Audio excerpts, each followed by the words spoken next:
the first most important thing in being involved in outreach is to care about someone and make a relationship. 95%, we always say, like in real estate, it's location, location, location.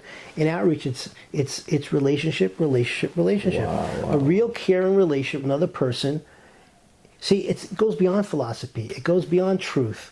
Truth in America, they feel it's relative, but this is different. Person to person, people change people. The BT View Podcast.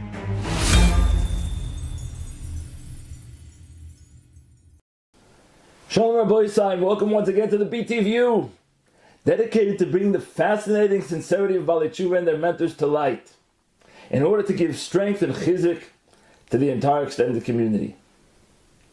Rabbi Simcha, you're not going to want to miss today's episode that encompasses within it the story of a Baal Tshuva, who on one hand includes tremendous depth of how a Baal Tshuva thinks when he grows up as a secular Jew, and on the other hand, the richness of insight that a Baal Tshuva brings with him to the Frum Welt once he joins the ranks of the community.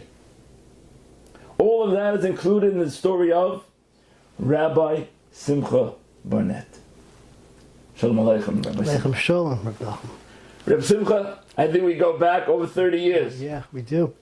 Remember when you were still learning in Eretz Yisrael, and you used your innate strengths and abilities that could have easily secured you a lifelong profession in the secular world. You gave it up.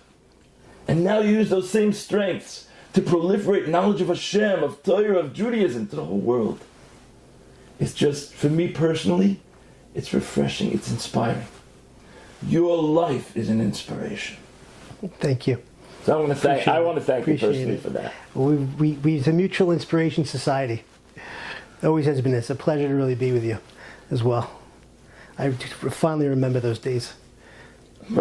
So what I would like to do is jump right into the story, and I do hope that there will be some time afterwards to glean from the knowledge that you've gained from experience about how to understand our Jewish brethren who grew up without any real knowledge of what Torah mitzvahs is. Right. Okay, so why don't you share with us, what was the last Frum generation in your family before you? It went back a long way. On my mother's side, probably at least 4 generations. Four generations? At least, and I'm not even sure they were from. Wow. I don't really know on that side. My father's side, a little better. My grandfather, who I'm named after, ironically, he grew up Orthodox and at a very young age went away from it. He had a tough experience early 20th century, 1910, 15, and he had a tough time. So he abandoned it, and as a result, he didn't give my father and my uncle any Jewish education at all. Wow. Not a bar mitzvah, like b'dafka, because he was, I guess he was hurt, no judgment, but they didn't get anything. So he grew up bereft of it. My mother as well. My mother's from a Yankee family. My grandparents born in America in 1902, 1905. And they had nothing. But they were very proud to be Jewish, which wasn't an anomaly. You'd think if they didn't have much Yiddishkeit, but they were sort of seeped in Brownsville, Brooklyn, East Flatbush, my parents grew up. They were seeped in Jewish people. They was very clannish then. Irish people stayed with it. Everybody stayed in their own side of the fence, So they grew up very Jewish, and they were proud of it. They were proud of being Jewish. But real affiliation to Judaism, you didn't really have. So maybe describe to us how that childhood looked growing up as secular Jews. It looked like a secular life with a schmear. That's how I could describe it. It was culturally Jewish, Well, why don't you tell us first, how many siblings do you have in your family? So, I'm an identical twin. My brother Michal Barnett, it's kind of a twin story really, because we both discovered Judaism together. We went through life a lot together. So that's really where the story starts. Let me tell you something about identical twins. Yeah. We know that even though they look the same, but Hashem has a different journey for each one. That's true. That's true. And we'll get into that. But we were, we're like co-patriots to this very day. But we grew up on Long Island. I was born in Brooklyn, moved out to Long Island, which is very typical. Everybody wanted a greater life. the American dream for their children, whether in success. They wanted more. My parents lived in apartments. My father was in a project growing up in Brownsville. So you moved out from Brooklyn to Long Island. What was the name of the town you were in? Wantagh. You could translate it. Wanta. Like, what do you want to get to? Wantagh, right. So we grew up there, and my brother and I we were kids who were very aspirational. My parents wanted us to, get everything they didn't have, and we were up for it. We were very, precocious, and we excelled in things, particularly sports and school. So that's where we put our energies. We played sports from a very early age. Paddleball, 5 years old, 4 years old in Brooklyn. 4 years old. Yeah, because that's what my parents did in Brooklyn. Wow. Then we moved out to the suburbs, dropped the paddleball, but football, basketball, Part baseball. of the American culture for kids. Exactly. Now, were you actually good at the athletic? We were really sports? excelled. Yeah, we really excelled, Wow. and we played, midget Pop Warner football, they called it, with full pads from like 8 to 13, 14. You had like leagues? Yeah, leagues Wow. and town leagues. Baseball, basketball, town leagues. And that's when I Can I ask you a personal question? Yeah. What sport did you end up being best at? Well, it really was tennis, but that's really a Tennis? later story. That's really Wow. the later part. Initially, we were playing the American sports, that everybody, all the down-to-earth, salt of the earth, they played. Baseball, and it was football. town leagues, right? And we came into contact with, most people were not Jewish. We were only a few of the Jewish kids really played in these leagues. Fewer even excelled. So if I understand correctly, you're saying that the Jewish kids played with non-Jewish kids.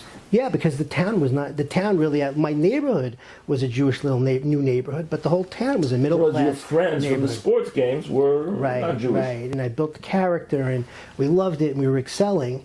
And it was interesting, because my first tweak of my Jewish identity was there, because there was a little anti-Semitism. And I tell you how it came down. It was really, it was crazy to me, in that I think one of the football games came out on Yom Kippur, Rosh Hashanah, and my father, although my father wasn't religious in any way, and we didn't really go to shul, but he didn't think we should play football on Yom Kippur or Rosh Hashanah. Oh, you were part of the team, and the team needed to play on one of those days. It was probably a Sunday, and that's when we played, and the team was going to play. So my father actually... So he didn't let you go to the game? Didn't let us go to we didn't let us play. I remember going to the game, and he let us go and watch, but he didn't let us play. So at that point... That makes an even greater question for you. Well, what happened was it got out. I mean, they understood we were Jewish. In other words, the word was out. Because we were blonde hair, blue eyes. So that was like an official statement. We're not playing on Yom Kippur. Yeah, and then like when we were playing baseball, junior high, we had to go to bar mitzvah lessons right before bar mitzvah. So then the word was out. So how did that affect you as kids We ended up getting the cold shoulder from the teammates. We didn't get on the all-star teams that we deserved to be on. Really? They started changing our positions. Wow. Like it was an obvious thing to us. Wow. And my brother and I what perplexed me about it, and him, was that we didn't do anything different than they did in anything except the fact we were Jewish. We didn't observe anything, so it was perplexing. Why is that? So was you're my being constantly reminded that you're Jewish, while at the same time you don't even know what the Judaism is really about. And why it's a negative? Why is not a positive? Oh, why is it? And my parents, their attitude towards Judaism was important. And their, 2 rules were: you're going to go to Hebrew school. That every kid did in these Hebrew schools. Yeah. All the parents. My parents weren't anomalies. Everybody was like that. You're going to Hebrew school, and you have to marry Jewish. And so my brother and I were like, I'm sure it'd be easier to marry someone of your own faith, but why? That sounds narrow-minded. Like, we don't do anything quote-unquote Jewish. We don't even know so why would you feel that way? They didn't have an answer. Like, why should you marry Jewish? Why be Jewish? That was a second perplexing question that I think both my brother and I had. They probably didn't explain to you what was unique about being Jewish because they didn't know themselves. Yeah, no, that obviously was it. I don't fault them at all. They didn't really know. They just knew it was important, but they didn't exactly know why. So it was a little frustrating. But then we went off to Hebrew school, and the Hebrew school experience... Hebrew school meaning before bar mitzvah? Yeah, this is an after-school Hebrew school experience. It starts about 3rd or 4th grade. I think you go 5 years before bar mitzvah. 4 to 6 hours a week. That was your exposure to Judaism? Yeah, and in 4 to 6 hours a week, you can't really learn a whole lot. So did you learn, like, Chumash stories of the Bible? Not even that much, because you have to realize the bar mitzvah is the graduation ceremony, and you have to learn how to read Hebrew. And it takes a long time. And you forget every summer what you learned the year before. So are you saying that most of what Hebrew school most of the Hebrew lessons, Jewish lessons emphasize is learning Hebrew? A lot of it, but they weren't even able to translate it and tell you what it meant. The people who were teaching you to read Hebrew you didn't have time for that. Didn't explain what the words mean. You didn't have time for that. It was reading oriented, and you got a little Bible stories and a few things, and holidays. But it was very, very, very watered down. So, and besides that, it's after school. You don't want to be there. I want to be playing sports. All the kids want to be doing, and Sunday morning you got to go. So it was really set up for failure. Unfortunately, it was set up for failure. Day schools aren't set up for failure because every kid's doing the same thing. Here it's quote unquote, you feel almost like it's a punishment. So it wasn't very inciting. It wasn't really that relevant. And it's funny, the only thing I really liked, there was one class, wasn't even a class, on Sunday, every once in a while they had us do Israeli folk dancing. Why they liked that? It was just fun, and I saw on the walls, they had all these pictures of, good-looking Israelis, tan, good-looking, and I thought to myself, this isn't relevant, but maybe the real Jews are in Israel. I remember thinking that. Maybe they're over there. One day I'll check that out. Planted a seed in your mind. This isn't going well, but maybe one day. So my brother and I get bar mitzvahed. But my brother and I, we wanted there to be something in Judaism. We really did want something. We didn't not want there to be something. We were long suffering. So after bar mitzvah, we decided to go for another year. Can you believe that? Because we figured now the bar mitzvah's over, maybe they'll teach us something real, like an adult, So we went. The first lesson... Oh, you were allowed to continue after bar mitzvah? Yeah, it's called confirmation. So the first lesson, the first person, I remember this to this day, so was my brother, he tells us that everything we taught you before was myths and it wasn't true. That's what he actually said. Yeah, and he basically went through that whole thing about the Yam Suf was, Red Sea to him was, it was a weather pattern change. So what did he mean to bring out? What is Judaism? He basically gave a rational explanation, the wind and the thing and the sea parted, and he said, the stories you heard aren't really real. This is a story. So my brother and I looked at each other after the class and we said, this isn't real. What are we doing here? And we stopped. We basically stopped. Because he gave you a message that it wasn't really leading anywhere. This wasn't really meaningful. So my brother and I, what are we doing? But I still think we felt it's still something about being Jewish is important, and there must be something good about it. I started to think maybe that's why they have this anti-Semitism. There must be something to us. Why would they care? Anyway, okay, so that was the thought. And then, that was my experience growing up with Judaism. You went to college. And in college, how did that impact or sharpen your Jewish identity? It's interesting. When you mentioned, you spoke to me, and I started thinking about these things. I realized that there was so much that Hashem did in my college career that were tweaking my identity as well. Because my brother and I were a little bit nervous. We went to Dartmouth College. It was an Ivy League college up in New Hampshire. And it was the best school we both got into. You asked why we go. Jews were a small minority, and we were nervous about that. But we didn't even Jews visit. Jews were a small minority in that school. Yeah, we didn't even visit the college. Can you believe that? We visited every other college. We didn't visit the college. We didn't think we'd get in, but we got in. And it was a great school, great opportunity. So we decided to go, right? And the fact you're a minority, it must be like an Israeli coming to America and all of a sudden realizing we're a minority. All of a sudden you start thinking about your Jewishness because you're a minority. Mm-hmm. So I'll tell you a story just to symbolize this. Right in the beginning of my freshman year, my brother and I didn't tell you, when we gave up the other sports, because you can see I'm short and we didn't grow. So football, basketball, and baseball, not a great sports for a short white person, right? So you told us you were good in tennis. So we picked up tennis. And we ended up becoming ranked tennis players, captains of our high school team and ranked tennis players in the Eastern Tennis Association. So we were recruited at various schools for our tennis ability. Wow. And the schoolwork that we did, combined, they liked that. And Dartmouth, I think, also liked the fact we were twins. So they let us in. Okay, great. So we're on the tennis team. So, we would go and practice 4 to 6 in the afternoon. And then with the tennis team, we go to dinner. We go to the dining hall, communally together. And you have a tray, and you get all your food, like assembly line. And then in those days, I don't know what they do now, but you put like 3 or 4 glasses of whatever you're going to drink on your tray. And why 3 or 4 glasses? Because you don't want to go back. You don't want to go back from wherever you're sitting to refill. So they would just take fill them all up. the drinks before. We pour it before, and they have dispensers, and you just Different go cup. and you just go right, 4 different cups. Everybody did that. So most of the people, when I was in college, they would have milk on their tray at the dinner hall, and I realized Milk by probably a supper, by which flesh, is- and I realized that wow, the reason I don't do that is because I'm Jewish. Not that we were kosher, but it was a vestige, of growing up. We never did that, and it was like horror to me. It was an insight. So traditional Jews know not to do that. yeah, so very soon after that, I was at the table, and my tennis team member next to me, It was non-Jewish. not Jewish, best guy on the tennis team, turns to me and said, Steve, that's my English name, said, Steve, don't you like milk? It's healthy for you. Don't you like milk? Because he's wondering why you're drinking Why like am I everyone drinking else. soda? Why am I everyone drinking? So I turned to him and I'm giving him a sociological lesson. I gave him my insight. I thought it was very interesting. So I said, Rob, I told him, I realized I was Jewish, and Jewish people traditionally don't do that, and that's why I don't drink milk with my dinner. And he looks at me with all sincerity. He says, "You're not Jewish." That's what he said. I said, "Yeah, Rob, I am. I am Jewish." He said, "No, you're not." Now, by that time, everybody in the teams, their ears are pierced. What's gonna go down Wow. here? What's gonna go down here? So my Gemara cup must have kicked in, and I said, "Rob, let me ask you something." I said, "Why would I tell you that I was Jewish if I wasn't?" Right? That's Honest fair. question. That's fair. So he says, "Like for a joke?" So I stopped and I said, "The joke's on you."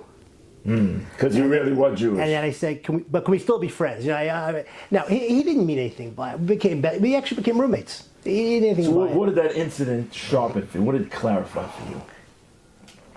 What it really brought to my attention, and what happened often, is God reminded me I was Jewish throughout my life. It's like His hand. Right. I look at the sports when I was growing up. I look at all those interactions but that He was with me, and it kept on going. Wow, right. wow. So that was that part of it. So that's very important, because you're saying that even when a Jew is far from God, and it seems to me he's totally secular, he keeps on getting these reminders. He gave me the but reminders. those reminders are clearly from Yeah, and Shema. then my brother, the freshman winter, he tells me what classes he's taking, and he says he's going to take Judaism 101.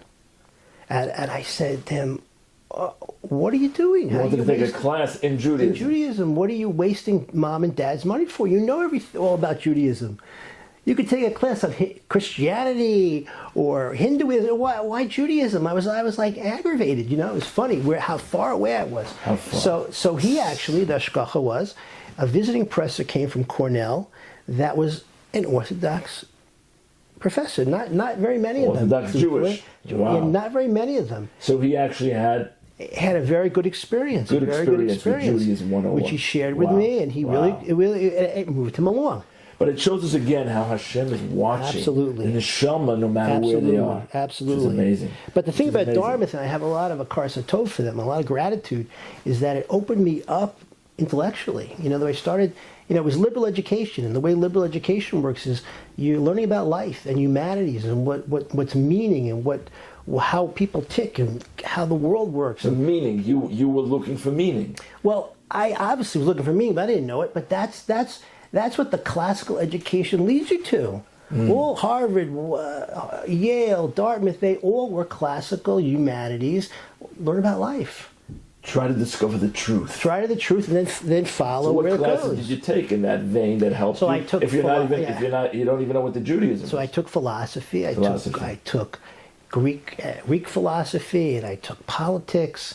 I took Hinduism, Taoism. And this was throughout your college years. Yeah, and economics So- and political science. So honestly, did any of those classes help you to get that clarity you were looking for? It was fabulous, because what it did was they all pointed to the fact that there was some unified reality or truth in life. Everybody was trying to get it, and if you got it, whether it was nirvana, whether it was heaven, whether it was psychedelics that got you in touch with But the you found oneness the of the common universe. denominator was that everyone believed in some sort of force behind There was everything a common denominator that is universal and controls everything. And even though there was a world of differentiation, yin and yang, they expressed it differently, but they all pointed to the same thing. Problem was they were too vague. He didn't give you a it's prescription. vague, and not only that, but in the Eastern religions, for example, they might believe in a universal force, but not that you can have a relationship Yeah, with none of them really talked about a What relationship. Judaism adds is that you can actually have a relationship. None of them with really the talked Creator. about a relationship, but it did get me honed in on what's life about, and I got obsessed with, are people good or not? Because I felt if they weren't good, what hope do we have?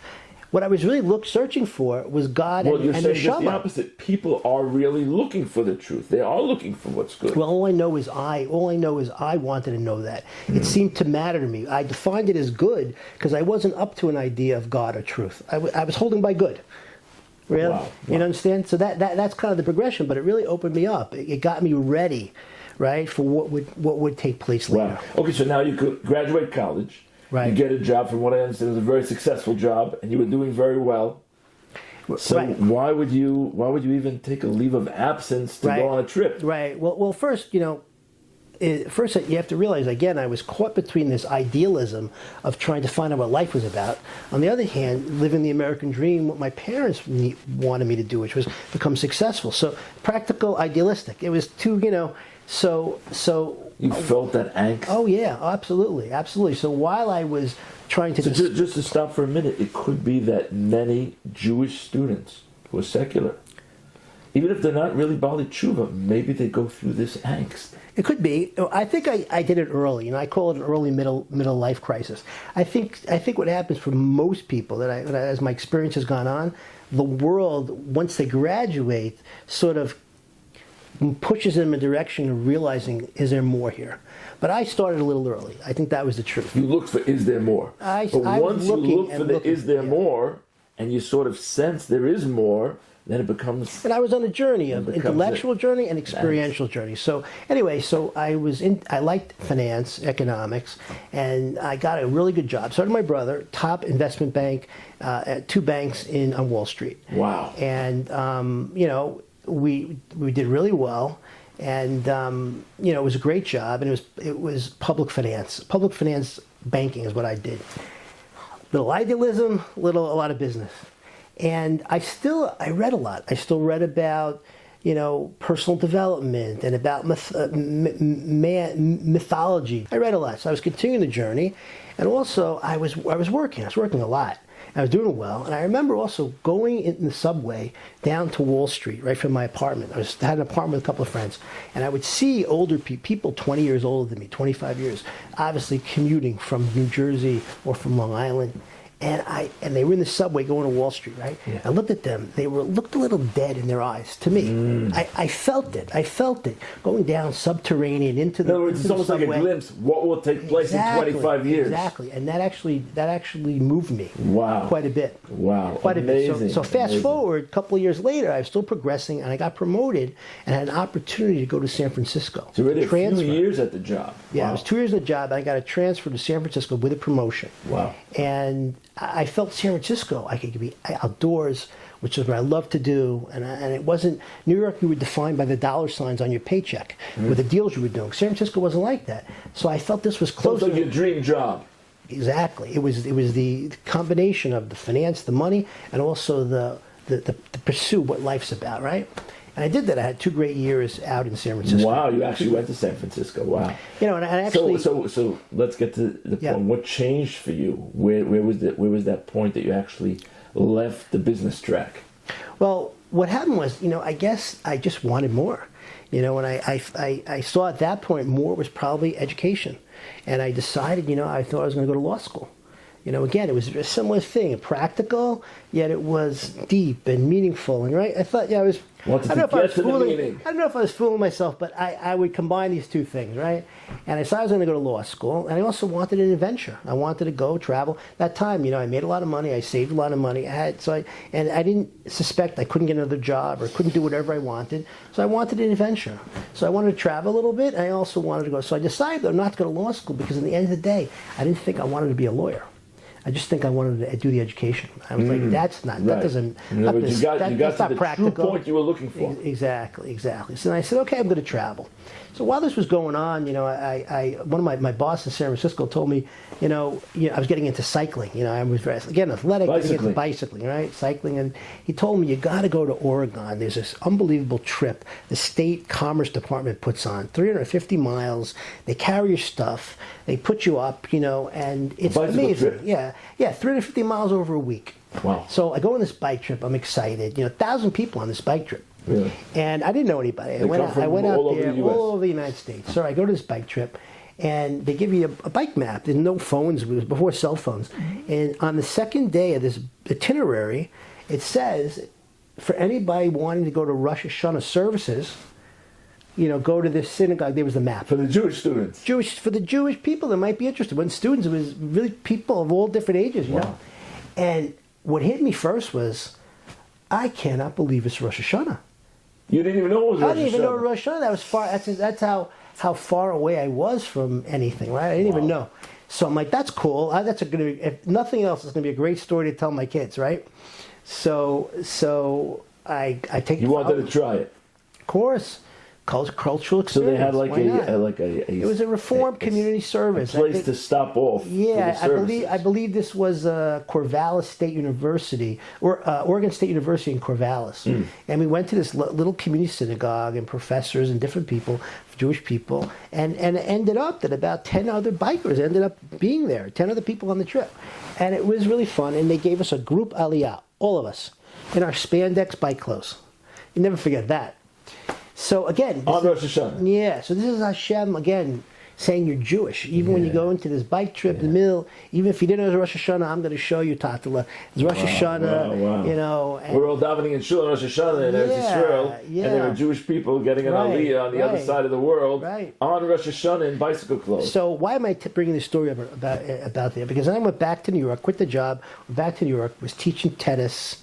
I took in 6 months to teach tennis. That was meaningful for you. Well, it was fun. It was fun, and I made good money. And then I was also taking literature classes at the new school in Manhattan, having a great time.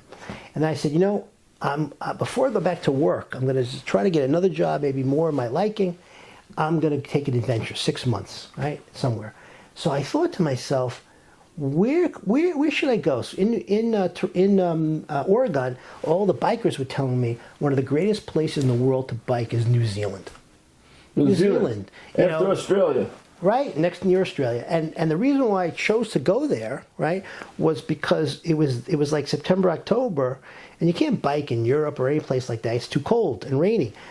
But that's the southern hemisphere over in New Zealand. So for them it's summertime. Yeah, so it was perfect.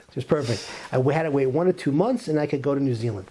But I really needed a playmate at this point. I wasn't going to go alone, right? I didn't really want to go alone to take a trip like that. Your brother wasn't into the bicycling like My brother was. So you're mechaving to what happened. Okay. So I basically went to my brother, who didn't quit his job, and he was working 6-7 years straight. He was a vice president of a major commercial bank. Wow. And I said to him, would you take 6 months off and come with me biking? He said, are you crazy? I've got a job. I can't do that. I said, well, did you ever hear of like maternity leave? He's like, yeah, but I'm not a woman. I said, yeah, I know, but can't you work with the concept? So he went to Human Resources, and they let him go. They gave him 6 months off. They gave him 6 months off. Held a position open for him. Wow. And we went. So that was my playmate. Amazing. Yeah.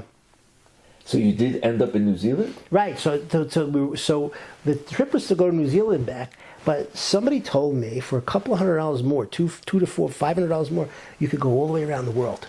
You could go any stop you want, east, west, or west, east, right? And they had like 3 different airline carriers, and they went together. It's like a special ticket. You could go to any country with that ticket. I'm like, that's amazing. We'll start in New Zealand, take a month-long bike trip in New Zealand together, and then we'll sell the bikes, get a backpack, and we'll take another 5 months throughout the world. Countries. And we always did, like I told you before, wanted to go to Israel. So this was our opportunity. Remember we said before? The real Jews were over there. Yeah, I wanted to go. No, I wanted to go. Your brother felt the same way? And my brother was more traditional than I was. My brother, a little different than me. My brother wanted family life. And my brother, as an older teenager, decided already, Judaism equaled family, and he wanted more of that. So he was getting involved a little bit. He was going to conservative synagogue. He took Judaism 101, and he was and when he was working at the bank, a little bit of conservative Friday night dinners, and he also said, how do you get involved in Jewish life? UJA. He thought UJA equaled Judaism, really. So he heard there was a UJA mission, Federation United Jewish Appeal, a mission to Israel for young professionals, and it was like end of May. He's like, great, I'll go with you to New Zealand. We'll go through Asia and whatever, and then I'll get to Israel in May. And then and the whole world isn't big enough for two identical Jews. So we kept leapfrogging each other. He had to go ahead of me. I lingered. Then we got together. We met afterwards. Yeah. So he gets to Israel in May, and I'm in. I think. And he actually participates on this trip. Yeah, and I'm in Thailand, and he is just blown away by Israel, everything, the whole Zionist thing, the meaningfulness. It was the first time one of you came to Israel. He was just really the length and breadth of the country. He then went to Egypt. He then went to other places. 3 weeks, and then I arrive, and he is just on fire with this new country. Wow. The identity. He's on fire, and he tells me, he said, Steve, he says, I'm just blown away, and I want to spend another month here. We're going to spend about another. I was going to spend the month. He was going to spend the month. I want to deepen my experience a little, so I figured maybe I would go to volunteer, but they didn't want me for that little time. And they said, well, maybe I would do volunteers. What? Like volunteer on a kibbutz or a UJ. Oh, volunteer in Israel. Or a UJ development project Israel. To make it deeper, his experience. They didn't want him. So he said, I saw when I was in the old city, which I affectionately call a religious Disney World. That's what the old city is to me. It's like, marvelous, amazing, religious Disney World. So he went to, You mean it's just available for you everywhere around in the old city? And it's exciting. It's exciting. It's adventurous and exciting, And he saw all these posters. Judaism Alive. Yes, exactly. So he saw all these posters. He saw all these posters, and he looked around, and he decided, there's this 3-day program His Torah runs, a discovery program, and I think it'd be great for us to do that. It will deepen his connection. What? It will deepen his understanding. Yeah, and I'm like, I'm in because I want to learn, right? Okay. I figured it'd be the great opening for my trip. I didn't know what it would be. I just thought it'd be great. So then he tells me something very profound. He says to me, this trip has made me think about what I'm doing back home. He says, and I realized that I'm a banker, and there's 20,000 other bankers in New York. If I never came back, no one would ever even notice. But here in Israel, I mean something. A banker in Israel, a Jew in Israel, I mean something. Wow. That's so deep. Really was. It really moved me. And then we got separated. We actually didn't go right away to this program. I went hiking. So was that a point of shift for him? Oh, yeah. Oh, totally. Oh, the whole 3.5 weeks was a shift for him. So he goes down south a lot. I go up to hike. We're supposed to meet in Jerusalem. I'm like, I don't know, a week later, week and a half, whatever it was. No cell phones. I get back. He's not around. Thursday, I get to Famous Heritage House. I check in. So nice. Your brother didn't arrive yet. He didn't arrive yet. I figure he's arriving in early next week. I'll just, have fun. Do some things. So my mother tells me one of my father's old friends made Aliyah. He's an Orthodox fellow, non-Orthodox fellow. And he invited me for Friday night dinner. So how was he friends with your father? You know what? Because he went to yeshiva after, or whatever he did, Talmud Torah after school in Brownsville. In your father's time. Yeah, my father's time. So that's how they knew each other. Yeah. He was from an Orthodox family. Yeah, your father... he could have even gone to public school. But he had an Orthodox background, and he observed. He even came to my bar mitzvah. So your father kept up connections. Yeah, to the extent he told me, this guy, that he kept up connections with all his Jewish friends, and whenever they had a Jewish simcha, he would try to go. Wow. So even though my bar mitzvah was on Shabbos, right, he took a hotel down the block. Can you imagine the mysterious nefesh for the guy? Where was your bar mitzvah? Yeah, on Long Island. He lived in Brooklyn. In Long Island, so he went to a hotel. Had to do. He couldn't really eat at my bar mitzvah. Oh no, I think it was kosher. So, and he came, and I remembered I had the picture of him and his wife. So because of that, I went to their house Friday night, the first Shabbos of my life. You remembered him? Yeah. Okay. Great guy. Brings me to a synagogue. Alive. It wasn't like what I was used to, over 80. It was alive, young people. So that also hit me, right? Okay, fine. So that night we had a lovely evening, and I had heard that there was this the educational service Asia was doing in the old city. So again, there was the Romans, right? A cultural experience. I'm going to learn something. Okay. So I walk back over there to the old city, 20-minute walk, and I go in and I go to this service. It was lovely, and then at the end of the service, they asked who needs a place for lunch. Talk about Shabbos in the morning. Shabbos lunch. I never heard of this before, but I said I do. Because you really needed a place. And so this lovely, old, one of the old men at the service, who was probably 55, 60, and his son was one of the guys laning, helping out. Took me to this gracious, beautiful apartment in the old city, and I went to my, another Shabbos meal there, right? So it was really good. We're having a great time, great conversation, very meaningful. And then at one point I turned to him, he was to my left, I turned to him, I said to him, so how long have you been a rabbi? I said to him, white beard, 55, 60, big kippah. So he said, what makes you think I'm a rabbi? So I go like this, I point to the books that are from one end of the room to the other, top to the bottom, in a language that I really didn't know how to read or understand. I said this, and he looked at me, he said, no, I'm a lawyer from Philadelphia. That also hit me incredibly deep, because I realized he had all the success that I was looking to get, and he found all this meaningful. Wow! Whereas he not traded it in, so to speak, for this kind of life. Well, he was the example of what you were really looking for. And it gives you, it's a little credibility. A rabbi tells you something, okay, you're in the business, right?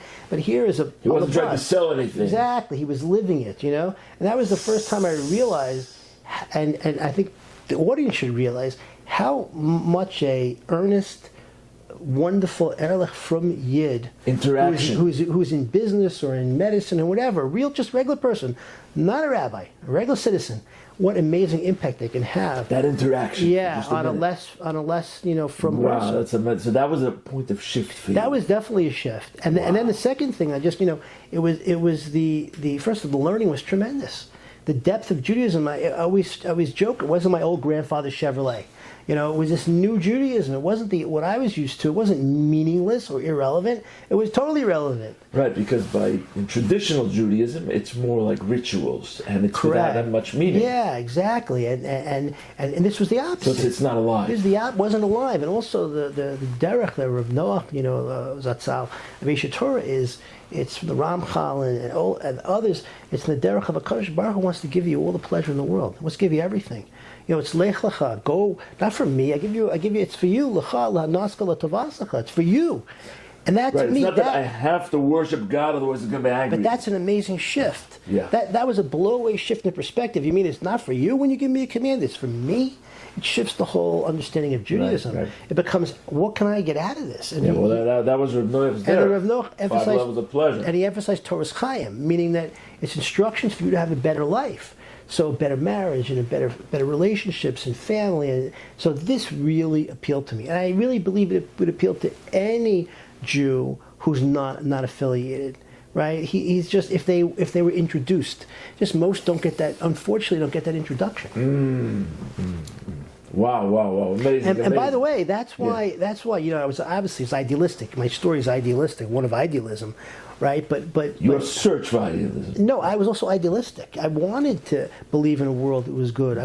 You said you had actually discovered from your classes in philosophy that the reality was right. But a lot of people know the truth and aren't idealistic. Don't follow it. Don't try to bring it into action. So idealistic, you mean you want to bring to action idealism, what you know is truth. God, I'm your partner. I'm gonna try to help transform the world, be part of the solution, not the problem. Wow. That's what my classes. I did studies, policy studies, transformation. Right, it resonated with me. So what I felt was, look, much like what my brother was kind of saying, why don't I try to do this, to be involved in Kiruv, because I can relate to these people. They're me, I'm them. Yeah. Right? If I fail, I'll go back to banking. B'diavad, I'll go back to banking. So that's why I went into Kiruv. That's why I decided to do it. Yeah. Okay, great. So, first of all, thank you so much for sharing that. But now, as far as your experience, let me fill in just for the listeners. Sure. What took place afterwards. You go on to learn in Israel. You go on to get smicha. You go on to marry, build a beautiful Jewish home, Baruch Hashem. Afterwards, from what I remember, you went out. You were personally involved in founding 2 separate Aish branches. Yeah. One in Philadelphia and one in Livingston, New Jersey. Right. And then afterwards, you go on to become the educational director of Project Inspire for 15 years. Yeah. So maybe you could share with us 1 or 2 understandings of, if we come in touch with a secular Jew or potential Baal Tshuva, how does he think? Like, where's he coming from? Right. Well, I'm glad you put it that way, because I think one of the problems, I would say, with Kiruv is that it's become quote unquote a profession, and I think that that basically means only a rabbi can do it. Only you someone just said with yourself, knowledge. the importance of simple interaction. Exactly, right. but so that's what we want to know. We want to hear from you. What are some points of how to understand where the other person's coming from? Right. Well, I think you first have to understand that it's not he typically is going to have misconceptions. Someone who's not, hasn't been exposed the right way, is going to have some of the misconceptions I spoke about. Yeah. The baggage they had maybe from the Hebrew school they went to, right? The feeling that Yiddishkeit is taking away something from their life, not giving something to their life, right? All the things we spoke about. Rituals, doesn't have meaning. All the things we spoke about before. Yeah. So the first thing you got to do is we got to try to clear up the terrain, misconception, and deal with what's bothering them, right? And there are 2 main things that are bothering them. Well, we mentioned the first one, so we'll go do the second one now just for a minute, and then we'll amplify. So the first thing is that they're also a little bit insecure because they think we're judging them. That the Frum Olam, the Orthodox people, think they're not really Jews. That they're somehow less Jewish, they're less good in God's eyes. That really is something that's a little bit... The average secular Jew a lot actually of them do. thinks this way. A lot of them feel insecure. And I tell you the truth, right when you put, like the first time I put on my kippah, the first time, and I went home, right, the first time, this having a kippah on my head, to a certain amount of my friends and relatives and older people, was threatening. And I don't even know if they knew it. Because they felt judged. Or they felt like you looked down on them. Or maybe they were judging themselves, really. I think that's what really was going on.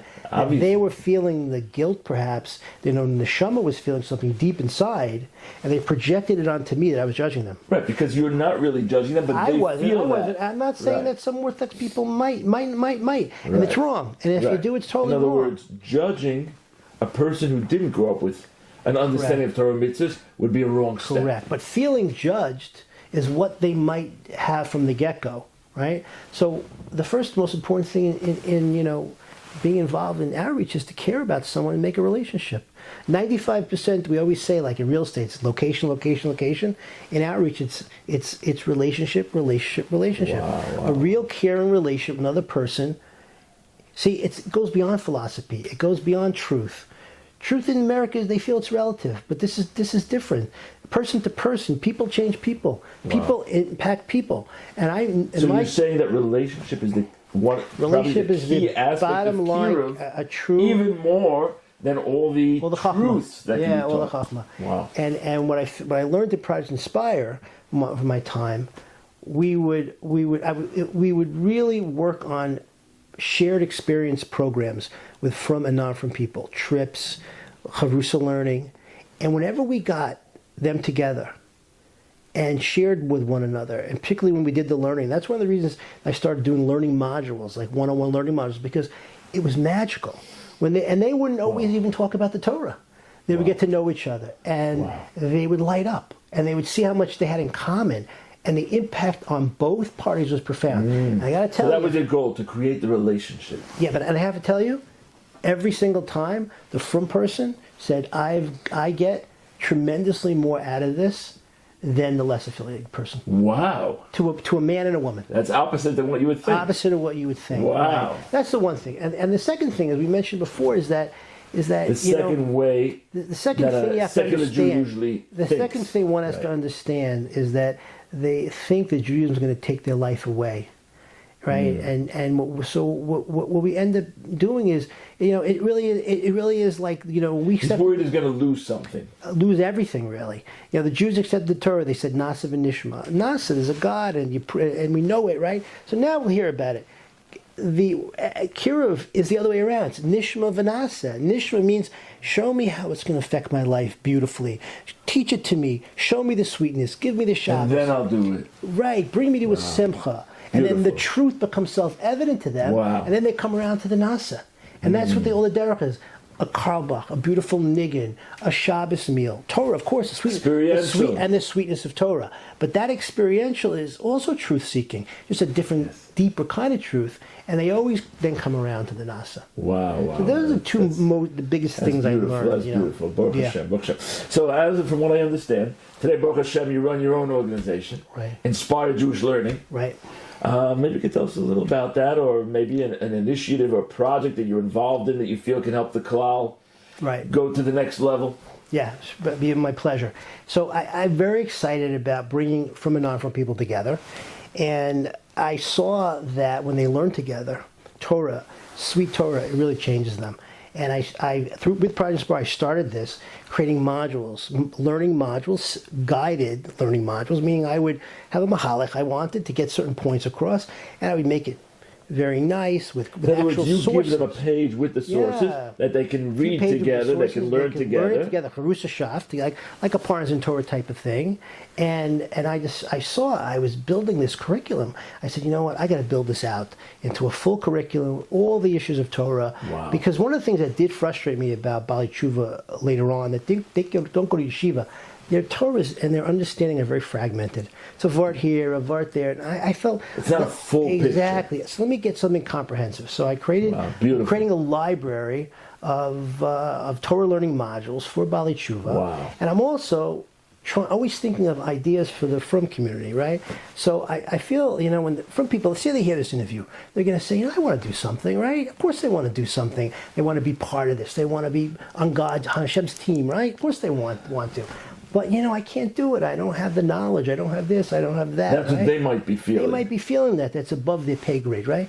So I realized, something that's Shovel Kol Nefesh is my new project, and I think it's going to be a big initiative. Something we all could do is, when we say the bracha in Shemon Esrei, Hashivenu, Shivenu, Avinu, Sorasech, V'karvenu, Malkeinu Li'avad, Desech, V'zarveni, B'tshuva Shleima L'fanecha, the bracha of Tshuva, that everybody should come close to a HaKadosh Baruch Hu. We think not only of ourselves, not only of our family, we include those in our community that might be struggling, but what about the 80-90% of Klal Yisrael that doesn't even know there's a derech? That's far, far, far away. And I believe that what Hashem wants us to do, Rav Noach always said this, you can have the greatest podcast, I can make the greatest modules, and it won't make a difference if their hearts aren't open. Who's going to open their hearts? HaKadosh Baruch Hu. But why? What's he waiting for? I believe, Rav Noach believe, he's waiting for us to care. Rahmana Libaba. So I feel this was Moshek the Lev. You daven for your fellow Jews, Klal Yisrael. Care. So are you saying that the frum person should show care in his davening? Yeah, that's the first step. Everybody can do it. They don't have to invite some. Wow. If you want to invite some for Shabbos, if you want to do other things, if you move to the next level, amazing. So the bracha and the initiative is Hashivenu. Have the kavanah. Just expand your kavanah. Wow. Day to day, it'll change you. And I created these beautiful, I think, visual reminders, right? Wow. You put it in your... Put it like a bookmark. Bookmark, person, a woman, a so man. We'll remind you. But because that's the whole thing. We have sitters, we have all these reminders, mezuzah, right? So you need a reminder. Beautiful. So if someone wants to get one of those, where can he get it? We have Are they available on your website? In touch with my website. I'm getting them in shuls. Can you just give us the name of your website? Spell it. It's inspired with a D, JewishLearning.com. What I do, I put it in my davening jacket, right? Yeah. It's just a reminder, however it works for you. But that's really amazing because you're saying you don't have to go out of your comfort zone to do kiruv. Correct. You don't have to actually do something if you don't feel that you can. Correct. But what you can do is you can always daven. Yeah, and you know what? I think then HaKadosh Baruch Hu will you'll be Moshek the Lev, and you never know what's going to happen and what the next step might be. 100%. We can't imagine how it would look if all the Frum people in Klal Yisrael would think about their brethren who don't know. We all did that. It'd be a sea change. And it would change us. When I tell you, I've been in this for many years. Yeah. Now that I've been doing it, it's made me better Makariv. In other words, through doing it, through me doing it, I forget a lot as well. Wow. And now I have it. It's in my jacket every day. I look at it and I'm like, that's beautiful. That's beautiful. Affected me. Well, thank you, Rabbi Simcha. It's a pleasure. So really. much for sharing that information. Baruch Hashem. And Hashem should help. You should be able to actualize all of your visions for Klal Yisrael and help the Klal as you've given your life up till now. As we heard, for really to bring down what you've been able to grasp in actuality. And you should see the fruits of your labor. Amen. I really appreciate the opportunity to share as well with you and to reconnect this way. And what you're doing is amazing. I appreciate it. And Klal Yisrael, I'm sure, is going to appreciate this as well. Baruch Hashem, Baruch Hashem. And to all the listeners, remember, the BT view matters.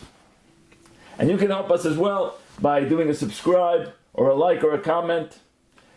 Once again, Rabbi Isai, let's try to bring the fascinating sincerity of Bali Tshuva to our attention, that it should inspire us. May Hashem help, and we'll be able to continue to grow together. Okay, Rabbi Isai, till next time. The BT View Podcast.